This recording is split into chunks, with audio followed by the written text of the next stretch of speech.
Samantala, sinalubong naman ng kilos protesta sa Maynila ang pagdiriwang ng International Human Rights Day. Ang mga kaganapan dyan sa Maynila tinutukan live ni Boy Gonzales. Boy? Alas 12:30 ay tapos na itong sinagawang kilos protesta ng iba't ibang militanteng grupo dito sa kahabaan ng Recto Avenue sa lungsod ng Maynila.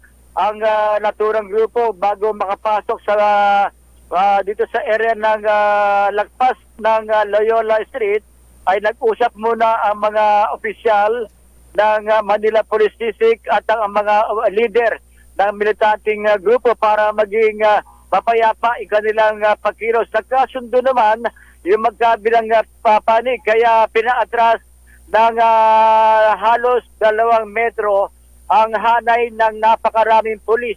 Kaya para makausad at mailagay nila yung kanilang mga entablado rito na isang malaking truck na ginawang entablado. Pero matapos sa kanilang rally, hindi nasunod ng militanteng grupo, yung napag-usapan, huwag magbabandalize. Ilang paglisan ng mga rallyista ay bumungad sa mga pulis. Yung mga isinulat na mga vandalismo na ginawa ng militanteng grupo.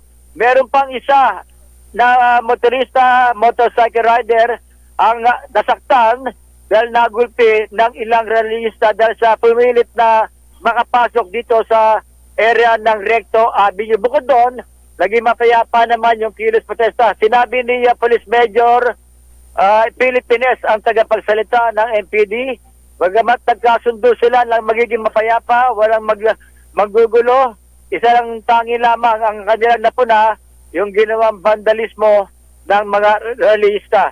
Ilang minuto, posibleng buksan na sa daloy ng sakyan itong kahaba ng Recto Avenue mula sa Loyola patungo dyan sa area ng Menjola. Para sa MBC TV Network News, ito si Boy Gonzales para sa DZRH, una sa Pilipinas, una sa Pilipino. Maraming salamat, Boy Gonzales.